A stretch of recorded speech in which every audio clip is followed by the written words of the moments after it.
Le 22 juin est la date de cet email. Eh bien, ce Timberwolf, c'était vraiment une sacrée arnaque. Combien de cette arnaque as-tu vendu à tes clients? C'est du jeu, pur et simple, du vrai jeu d'argent. Leur comportement était sans aucun doute contraire à l'éthique. Et le peuple américain rendra un jugement, tout comme les tribunaux. Pouvez-vous me répondre par oui ou non? Considériez-vous que vous aviez le devoir d'agir dans le meilleur intérêt de vos clients? Je crois que nous avons le devoir de bien servir nos clients.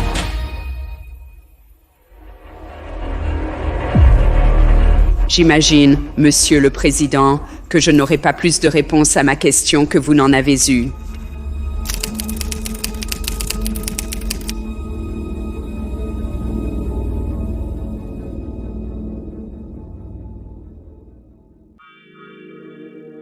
Parlons de la rapidité avec laquelle nous voyons ce marché se détériorer. La bourse a maintenant chuté de 21%. Parce que nous sommes maintenant en baisse de 43%. Nous avons chuté de plus de 16%. C'était la pire journée à Wall Street depuis le krach de 1987.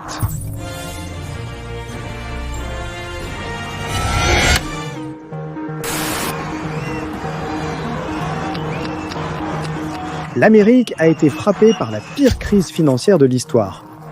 Ce qui avait commencé comme une décennie incroyable s'est arrêté brutalement. Des millions de personnes ont perdu leur emploi, leur maison et certains même leur vie. À la fin, l'économie mondiale avait perdu 2000 milliards de dollars, plus que ce qu'aucun trader d'options Robinhood ne pourrait jamais perdre. Et au centre de tout cela se trouve une banque d'investissement. Vous pourriez penser que les crises nuisent aux banques, mais non, la banque d'investissement la plus puissante de toutes s'en sort indemne. En fait, Goldman Sachs continue de prospérer et aujourd'hui, elle est plus puissante que jamais, engrangeant des milliards de bénéfices. Grâce à des méthodes douteuses. Le vrai problème, c'est qu'ils ont gagné énormément d'argent de la mauvaise manière, de façon injuste, aux dépens des contribuables. Et leurs actifs continuent de croître, d'abord les 19, la Grande Dépression de 29, puis la crise bancaire de 1998, et maintenant le plus grand krach de l'histoire. Goldman a constamment grandi malgré les crises, avec des actifs totalisant 1,44 milliards de dollars aujourd'hui. Comment Goldman Sachs réalise-t-il des profits pendant les catastrophes? Qu'est-ce qui leur donne cette image mystérieuse, pratiquement intouchable dans le monde de la finance? Et surtout, qui sont les hommes derrière ce mastodonte qui règne sur le monde de la finance? Nous n'avons pas provoqué la crise financière.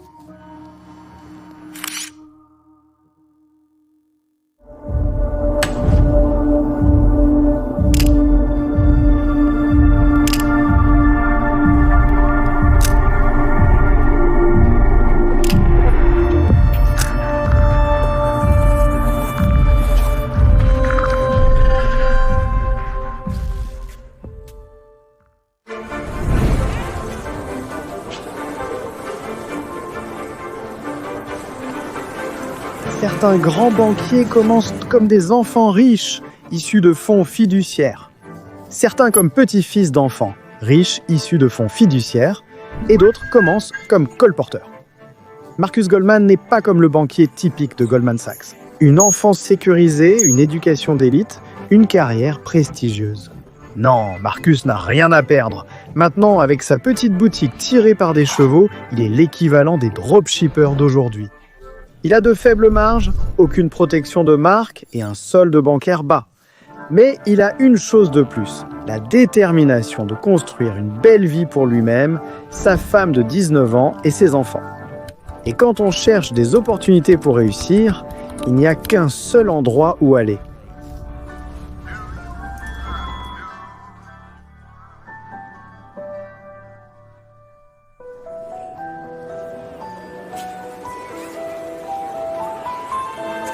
Marcus a remarqué quelque chose. Les banques, dans les années 1860, sont très conservatrices avec leurs prêts. Elles n'accordent des prêts qu'aux grands commerçants ayant de gros comptes bancaires, laissant les petits commerçants peiner à obtenir des financements pour leur entreprise. Le commerce, c'est avant tout la gestion du fonds de roulement et si les banques ne vous prêtent pas d'argent, cela peut avoir un impact très négatif sur la trésorerie. Les bijoutiers, tanneurs et autres commerçants new-yorkais reçoivent fréquemment des reconnaissances de dettes de leurs clients. Ces billets à ordre nuisent à la trésorerie des commerçants, car beaucoup doivent payer leurs matières premières en espèces pour ne recevoir que ces reconnaissances de dettes. Les billets à ordre sont un instrument juridique dans lequel une partie s'engage, par écrit, à payer une somme déterminée à une autre. C'est un peu comme quand on est un socialiste à court de liquidité qui utilise fréquemment des services d'achat immédiats avec paiement différé. Ou trouver rapidement des liquidités quand les banques refusent de prêter car votre entreprise est trop petite, Goldman Sachs. Armé d'ambition et d'un talent pour les chiffres, il s'installe dans un bureau en sous-sol d'une seule pièce aux 30, Pine Street à New York. Travaillant seul pour réduire les coûts, mais habillé élégamment d'une redingote Prince Albert et d'un haut de forme, Goldman paie aux commerçants de l'argent comptant pour leurs billets à ordre à un taux de 8 à 9% en dessous de leur valeur nominale. Les commerçants sont ravis d'obtenir rapidement de la liquidité à de meilleures conditions que celles offertes par les banques. Goldman revend ensuite les billets à des banquiers commerciaux avec une commission d'1,5%. En quelques mois, Goldman traite des effets de commerce valant des millions de dollars. Il y a juste un problème. Ce n'est pas toujours facile de faire des affaires quand la famille est impliquée.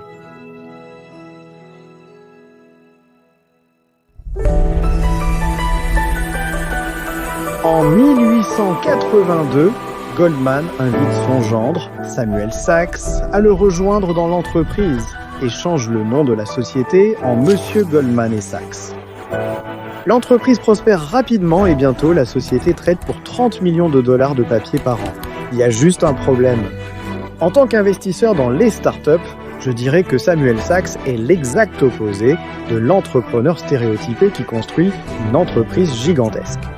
Il est conservateur, prudent et aime prendre son temps.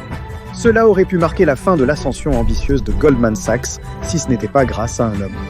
Henry Goldman, le benjamin de Marcus Goldman, intègre l'entreprise familiale en 1885. Les beaux-frères étaient comme le yin et le yang. Henry Goldman, le trader le plus audacieux, le partenaire qui pensait que l'entreprise devait s'agrandir, et Sam Sachs, le banquier plus conservateur qui voulait rester sur ce qu'il connaissait.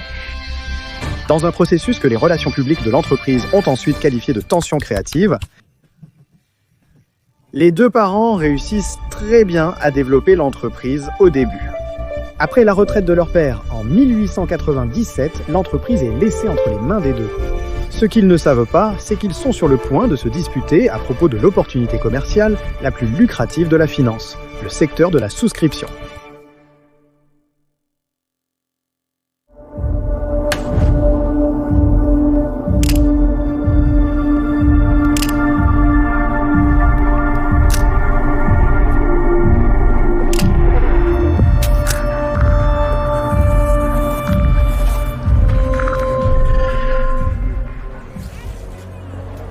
En 1890, l'entreprise est l'un des plus grands négociants de papier commercial du pays.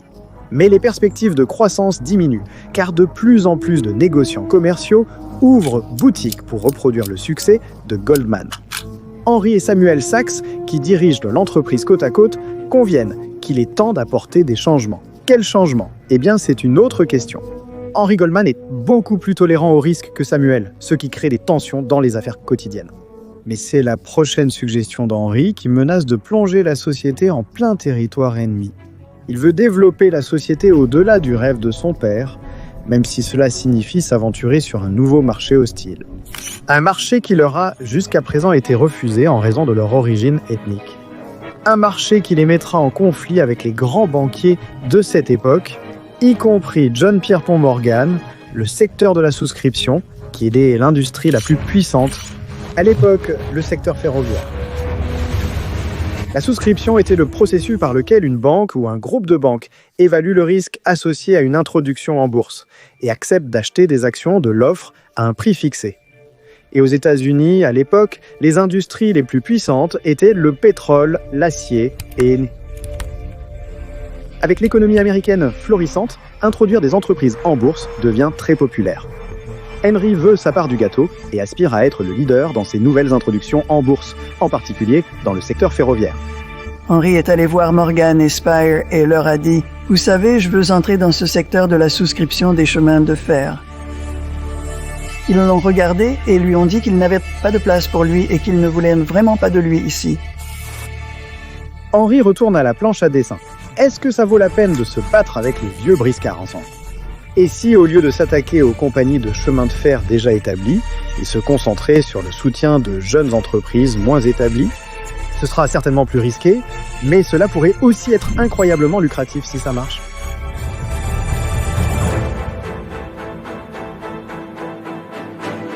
Soutenir de jeunes entreprises est une affaire risquée qui nécessite des injections de capitaux importantes. Le commerce de détail était aussi un secteur en croissance, en plus des autres secteurs cités. Historiquement, ces entités s'étaient appuyées sur des prêts bancaires et des effets de commerce pour leur financement. Mais avec leur développement croissant, elles ont nécessité plus de capitaux. C'est là qu'Henry voit une opportunité énorme. Il n'y a qu'un seul problème. À part les compagnies de chemin de fer, les détaillants n'ont pas de grande quantité d'actifs tangibles dans leur bilan. Traditionnellement, la valeur des entreprises était basée sur les actifs inscrits à leur bilan. Vous n'avez pas besoin d'avoir travaillé en fusion et acquisition pour vous rendre compte que c'est une approche assez naïve. Mais Henry Goldman a préconisé une nouvelle approche de l'évaluation basée sur la capacité d'une entreprise à générer des revenus et en fin de compte, sur ses bénéfices. Henry Goldman part à la chasse. D'abord, il doit trouver une banque qui financera ses ambitions gigantesques. Et ensuite, trouver une entreprise qui réalisera ses rêves. Il accomplit les deux. Il s'associe avec l'une des institutions financières les plus notoires de tous les temps. Et c'est à ce moment-là qu'il s'est associé à Philippe Lehman et a commencé à garantir des entreprises de vente au détail. Lorsque nous avons commencé à développer une activité bancaire, beaucoup de nos clients étaient des détaillants, des entreprises textiles ou des sociétés d'habillement. C'était notre grand point fort. L'introduction en bourse de Sears en 1906 fut l'une des premières que nous avons analysées précisément pour cette raison. Et la suite, c'est qu'Henry introduit Sears Roebuck en bourse, puis F.W. Woolworth. Il regroupe et fusionne 3 entreprises de cigares avant de les introduire en bourse, une opération banale de nos jours. Les détaillants entrent en bourse sans problème et les entreprises de sobres de cigares ont probablement doublé leur valorisation depuis André Tate, mais à l'époque, c'était une révolution. Quelque chose qui avait toujours été considéré comme très risqué et qui a finalement fonctionné. Goldman Sachs devient un spécialiste de la souscription. Au cours des années suivantes, ils vont souscrire 114 émissions pour 56 nouvelles sociétés cotées en bourse. Goldman Sachs est la référence absolue, mais la guerre mondiale à venir va diviser l'entreprise en deux.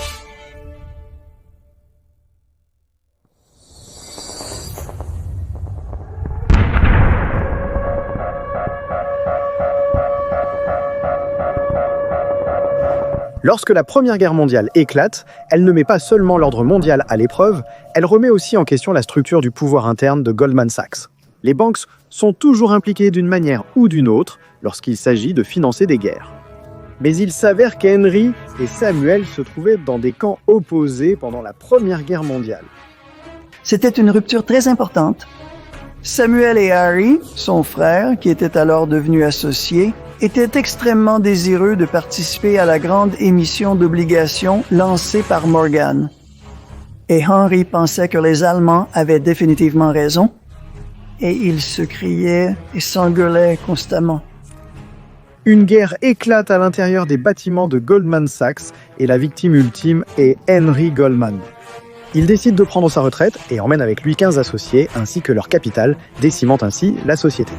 Et à partir de ce moment-là, les deux familles, les Sachs et les Goldman, ne se reparlent plus jamais. Avec un poste vacant à pourvoir, un nouvel homme est sur le point de rejoindre la société. Un homme à double visage qui non seulement transformera l'entreprise, mais la mettra aussi à genoux. Cet homme-là, comme des milliers d'autres étudiants ambitieux, devait d'abord postuler et obtenir un emploi chez Goldman Sachs. Nous savons tous à quel point une carrière dans la haute finance est convoitée aujourd'hui, principalement en raison des salaires extrêmement élevés et des incroyables opportunités de sortie vers le capital investissement, le capital risque et d'autres secteurs. Mais nous savons aussi que des centaines de milliers de candidats sont rejetés chaque année lors de la phase de candidature. Alors, avant d'explorer Goldman Sachs et de voir comment un homme a failli faire tomber la firme, jetons un coup d'œil.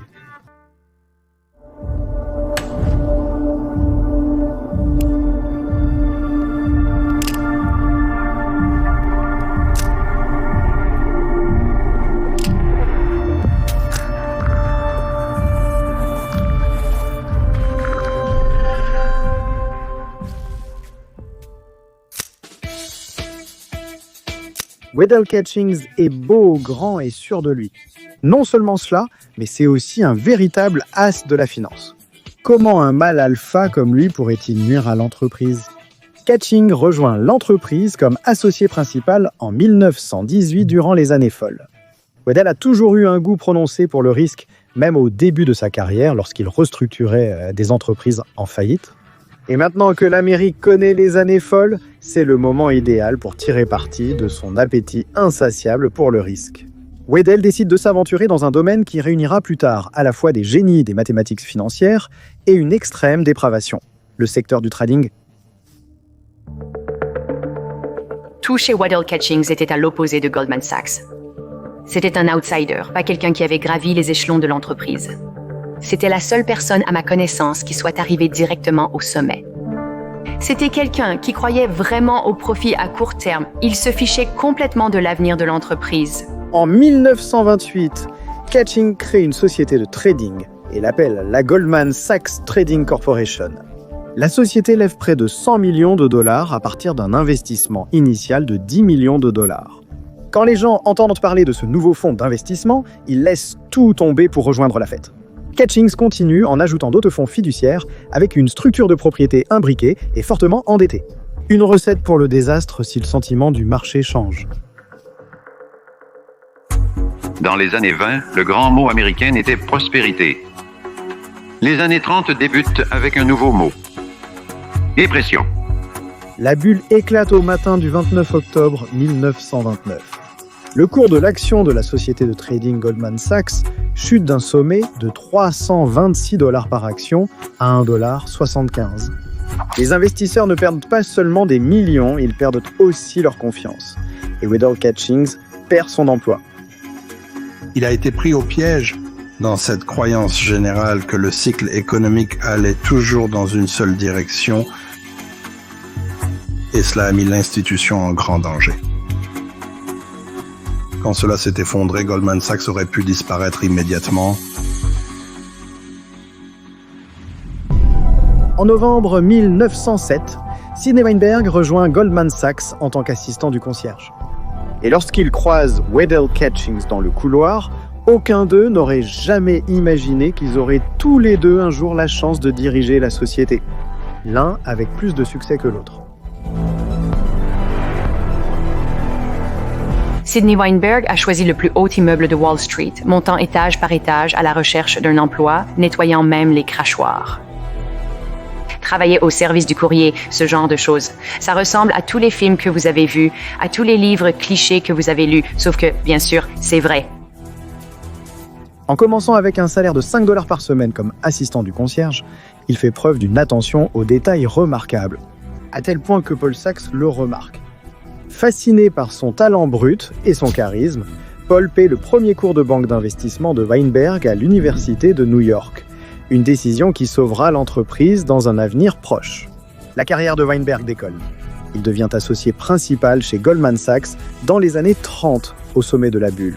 Et grâce à son intégrité, ainsi qu'à une capacité innée à nouer des relations, Weinberg ne fait pas seulement renforcer Goldman Sachs après la crise, il dirige également la plus grande introduction en bourse d'Amérique. Une introduction en bourse qui restera à jamais dans l'histoire de la finance. Le rêve de chaque banquier d'investissement était d'introduire en bourse la Ford Motor Company. Une entreprise dont le fondateur était un antisémite convaincu. Une entreprise qui considère Wall Street comme un repère de loups. Une entreprise qui rendra millionnaire quiconque l'introduira en bourse.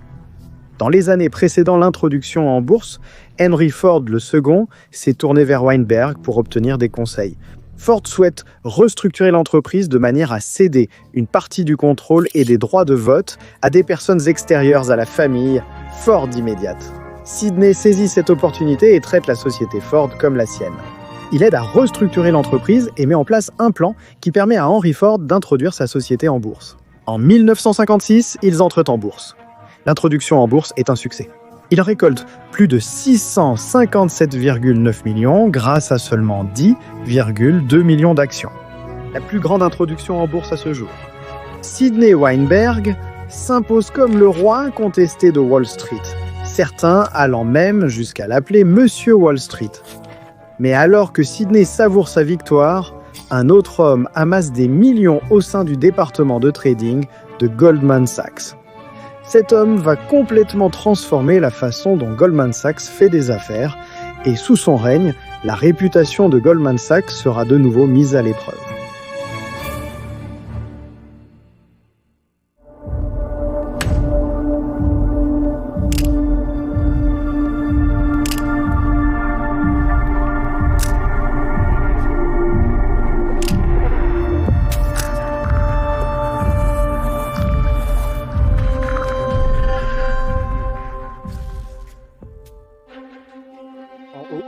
Jusqu'à présent, l'activité principale de Goldman Sachs est la banque d'investissement. Mais quand je parle à mes amis dans la finance de nos jours, la plupart d'entre eux mentionnent aussi le département de trading de Goldman Sachs comme une stratégie de carrière viable. À l'époque, Goldman avait un petit département de trading, mais les associés commencent à y prêter attention. Ce département est dirigé par Gus Levy, qui a rejoint l'entreprise en 1933 en tant que trader sur le desk des obligations étrangères. Gus gravit rapidement les échelons pour devenir associé principal en 1945. L'un des grands héritages de Gus est que Goldman Sachs n'avait vraiment pas pris de risque de trading avant que Gus ne commence à le faire. Donc Gus a été le pionnier de cela. Il identifie une opportunité de croissance, le trading de blocs. Acheter ou vendre de gros blocs d'actions peut influencer le marché. Et les blocs d'actions qui arrivaient à la bourse n'étaient pas des blocs de 1000 actions. Ils ont fini par avoir des blocs de 250 000 actions, ce que les spécialistes n'ont pas pu gérer. Alors, ce qui s'est passé, c'est que Gus a dit « Écoute, si tu arrives avec un bloc que tu dois acheter, appelle-moi. Je vais ouvrir un compte avec toi et on le vendra ensemble. » Ils achètent de grandes quantités d'actions, les accumulent, puis les revendent lentement sur le marché avec une majoration. En 1976, la société traite en moyenne plus de 100 millions d'actions par an. Mais plus il monte haut, plus la chute est dure. Et avec un effet de levier accru, Goldman Sachs devient plus vulnérable. «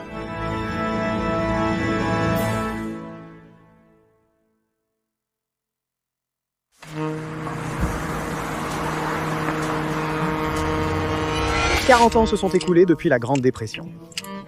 Les Américains ont oublié le chaos dans lequel Wall Street les a mis. Il n'est donc pas étonnant que Gus Levy accepte d'émettre des billets de trésorerie pour une compagnie ferroviaire en difficulté. La compagnie de chemin de fer Penn Central est la plus grande du pays après sa fusion avec la New York Central. Toutefois, la fusion entraîne une dette de 1,2 milliard. Il se tourne vers Goldman Sachs et demande 100 millions de dollars en papier commercial. National Credit, une agence de notation de crédit, attribue une excellente note au chemin de fer. Une grosse erreur, comme on le verra plus tard. Il n'attribue cette note que parce que Goldman Sachs garantit le papier commercial. À leur insu, Goldman Sachs utilise la note de crédit AAA pour émettre encore plus de papier. Le cercle vicieux continue jusqu'à ce que 87 millions de dollars de papier commercial aient été émis. Et personne ne pense que c'est un problème. Et nous avions 87 millions de dollars de papier commercial en circulation de la Penn Central Railroad lorsqu'ils ont fait faillite.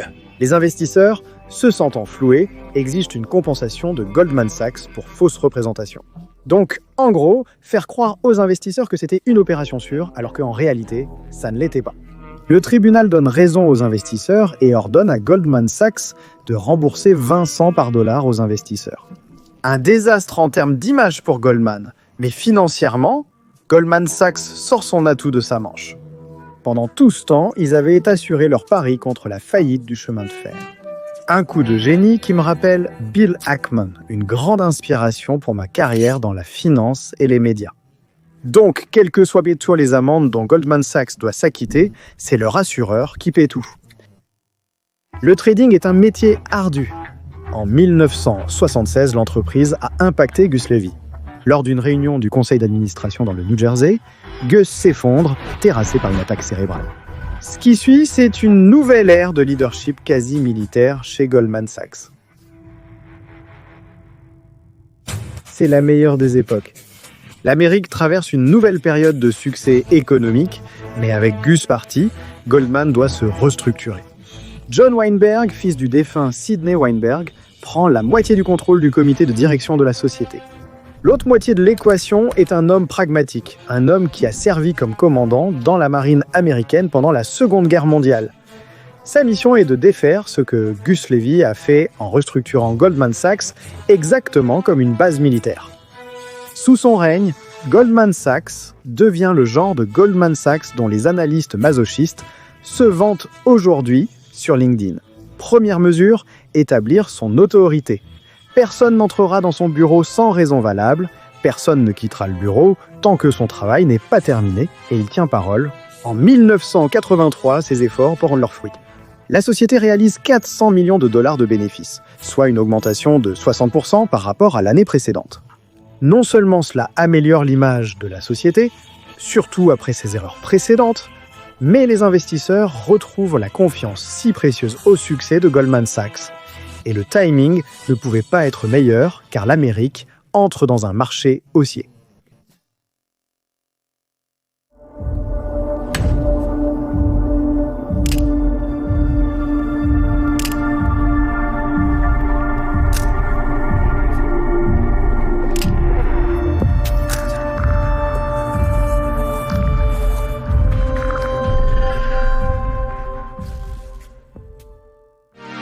Les fusions et les introductions en bourse sont à l'ordre du jour.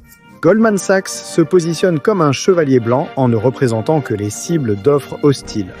Ils deviennent les sauveurs des entreprises destinées à être rachetées par des investisseurs sans scrupules. En somme, nous sommes quasiment la seule entreprise à ne pas avoir lancé d'offres publiques d'achat hostiles. Mais même avant que l'entreprise ne puisse décoller sous sa direction, des chasseurs de tête de la Maison-Blanche comme John Whitehead sont intervenus. Il devient ensuite le secrétaire d'État du président Ronald Reagan, laissant l'entreprise entre les mains d'un autre duo dynamique. Ce qu'il ne sait pas, c'est que les deux nouveaux associés principaux ne resteront pas dans l'entreprise plus de 5 ans.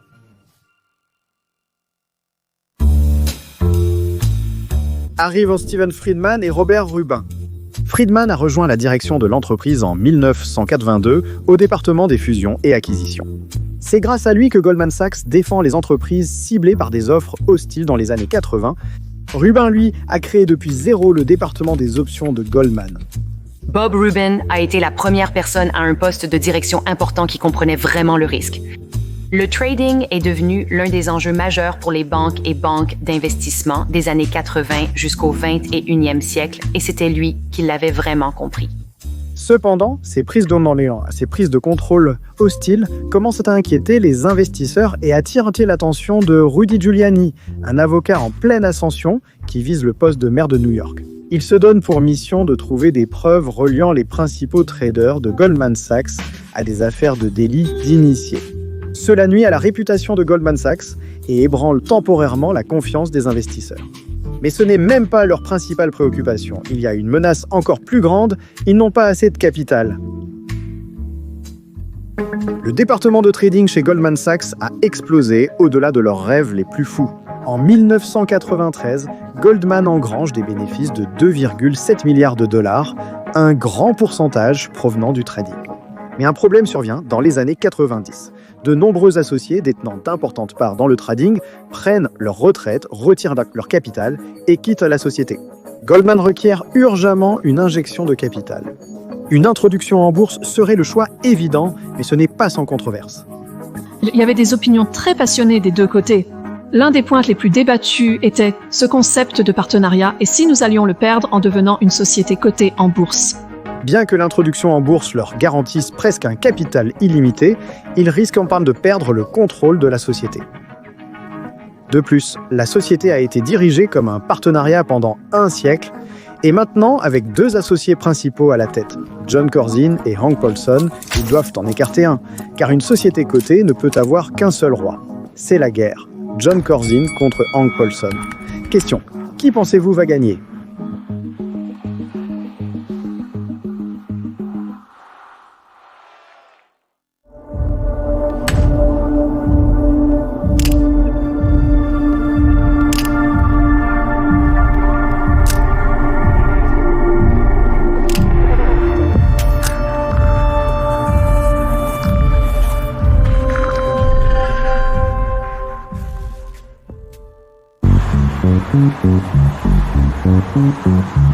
L'une des plus grandes chutes de l'histoire de la finance est sur le point de se produire. Un fonds spéculatif créé par John Meriwether en 1994 vient de s'effondrer. Un fonds spéculatif que l'on pensait intouchable, employant des mathématiciens de génie et des lauréats du prix Nobel. En tout, les 16 avaient probablement accumulé 350 ou 400 ans d'expérience à faire exactement ce qu'ils faisaient. Des individus très intelligents ont tout perdu en travaillant dans leur domaine d'expertise. La pièce manquante dans leur modèle mathématique, un pays souverain faisant défaut sur ses obligations. La Russie a fait défaut sur ses obligations. Goldman Sachs avait une participation dans le fonds, et lorsque tout part en vrille, ils commencent à liquider leur position, aggravant encore plus le problème. En un clin d'œil, le fonds spéculatif est décimé. Pour éviter une réaction en chaîne sur les marchés financiers et une catastrophe dans le système financier, la Réserve fédérale intervient. Elle organise un sauvetage de 3,6 milliards de dollars par les principaux créanciers pour éviter un effondrement plus large des marchés financiers. Et une fois de plus, Goldman Sachs survit à une nouvelle menace d'effondrement, mais ils n'ont pas encore résolu la lutte interne pour le pouvoir. En comparant les deux hommes, cela aurait dû être évident. Hank Paulson a établi une forte relation avec les partenaires. Diplômé du Dartmouth College et titulaire d'un Master of Business Administration de la Harvard Business School, il est aussi le meilleur revenu du côté banque d'investissement, donc il est clairement l'homme de la situation. En janvier 1999, il est nommé président et directeur général de l'entreprise qui sera bientôt cotée en bourse. Et le 4 mai 1999, un siècle après que Marcus a inscrit l'entreprise à la bourse de New York, Goldman Sachs entre en bourse. Et Dick Rasso et Billy Johnson, respectivement président et directeur de la bourse de New York. Ça va être un grand succès. Une société cotée en bourse très prospère, tout comme elle l'était en tant qu'entreprise privée. L'objectif est simple. Premièrement, obtenir un capital permanent pour croître. Deuxièmement, partager la propriété avec les employés. Et troisièmement, permettre à Goldman d'utiliser ses titres pour des acquisitions stratégiques. L'introduction en bourse devient l'une des plus importantes de l'histoire des États-Unis, Goldman levant 3,657 milliards de dollars pour une participation de 15%. Armé de capitaux colossaux, Goldman Sachs se lance dans une quête pour acquérir un pouvoir tout aussi colossal. Je soupçonne que lorsque les historiens du futur écriront sur cette période, ils parleront de Lloyd comme l'un des dirigeants les plus influents et décisifs dans les annales de Goldman Sachs. Il nous a guidés à travers la pire crise financière depuis la Grande Dépression. Il nous a fait entrer dans un environnement commercial plus complexe et dans les conséquences qui ont suivi. Lloyd Blankfein prend les rênes de Goldman Sachs et il commence en force. Bienvenue à la Maison-Blanche. J'ai le plaisir d'annoncer la nomination de Henry Paulson comme secrétaire au Trésor. Avec une extension de Goldman Sachs implantée au sein du gouvernement, le nouveau président-directeur général Blankfein se lance dans une noble mission. Placer les profits de l'entreprise en premier et les clients en second. Son outil préféré pour atteindre cet objectif, les titres adossés à des hypothèques. À ce stade, les principaux départements du Trésor sont dirigés par des banquiers d'investissement qui défendent des politiques de déréglementation du secteur bancaire. L'une de ces politiques permet aux banques de s'engager dans le trading de fonds spéculatifs avec des produits dérivés. Les banques exigent alors davantage de prêts hypothécaires pour soutenir la vente lucrative de ces produits dérivés. En 2 ans, Goldman a garanti plus de 200 milliards de titres adossés à des hypothèques. Ce qu'ils omettent de dire à leurs clients, c'est qu'ils ont pris des positions vendeuses contre ces mêmes produits dérivés.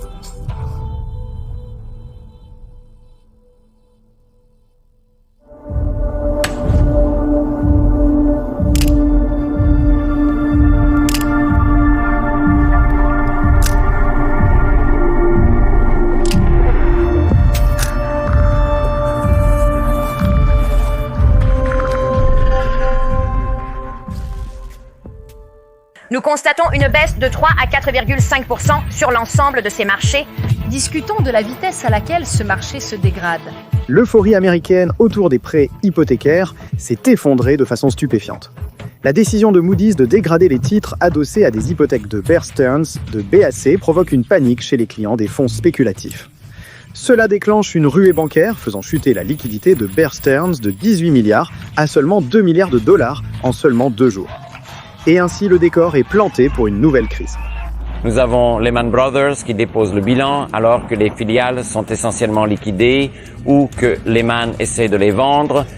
La banque déclare faillite après que ses titres hautement leviérés se sont effondrés. La plupart des banques du pays sont prises au dépourvu, détenant des milliers de milliards de dollars d'investissement sans valeur dans des prêts hypothécaires à risque. Pour couvrir leurs risques, les banques commencent à vendre ces prêts hypothécaires à risque. Leur plus grand acheteur, Goldman Sachs, lorsque Goldman les achète, ils les rebaptisent en swaps sur défaillance de crédit et les revendent à leurs investisseurs.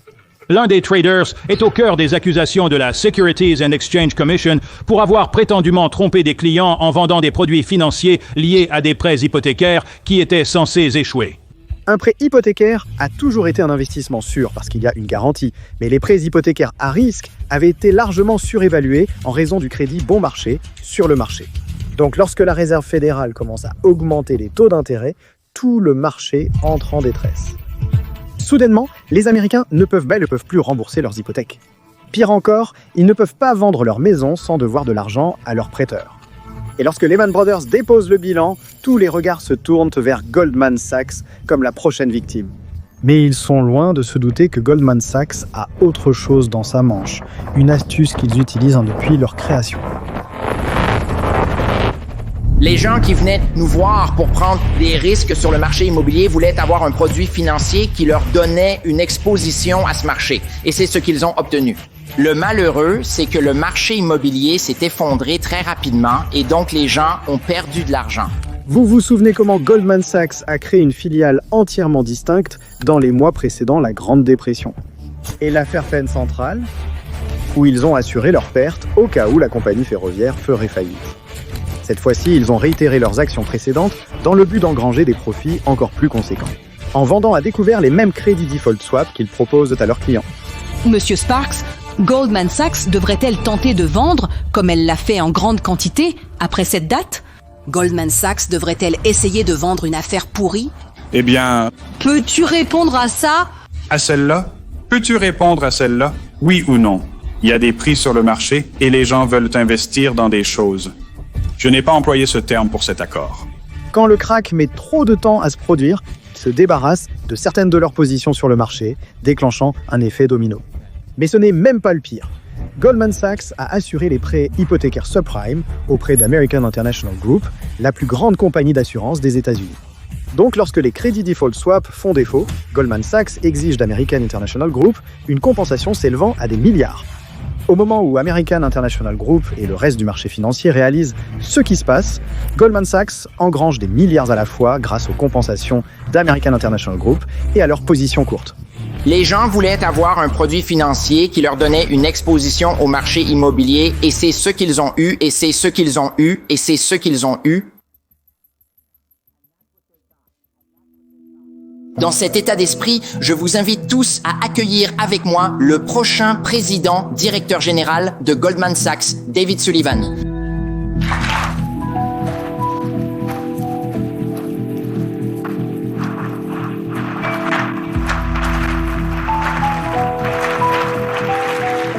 Le nouvel homme à la tête de la hiérarchie bancaire est David Solomon.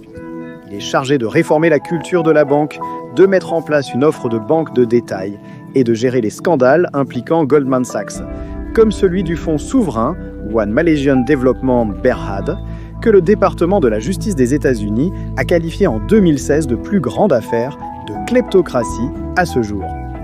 Même si la gloire de Goldman Sachs a diminué par le passé, ils ont prouvé à maintes reprises que les rois de la banque d'investissement sont là pour rester. Donc nous savons tous, en tant que dirigeants de cette organisation, que ce qui nous distingue, ce qui nous différencie, ce qui fait notre particularité, comme l'a dit Lloyd, ce sont les personnes de Goldman Sachs et notre culture. Si vous souhaitez en savoir plus sur Goldman Sachs, n'hésitez pas à consulter notre biographie de David Solomon, l'actuel président-directeur général de Goldman Sachs. Il n'est pas seulement disque jockey à temps partiel, mais il possède peut-être l'un des curriculum vitae les plus impressionnants dans le secteur de la banque d'investissement.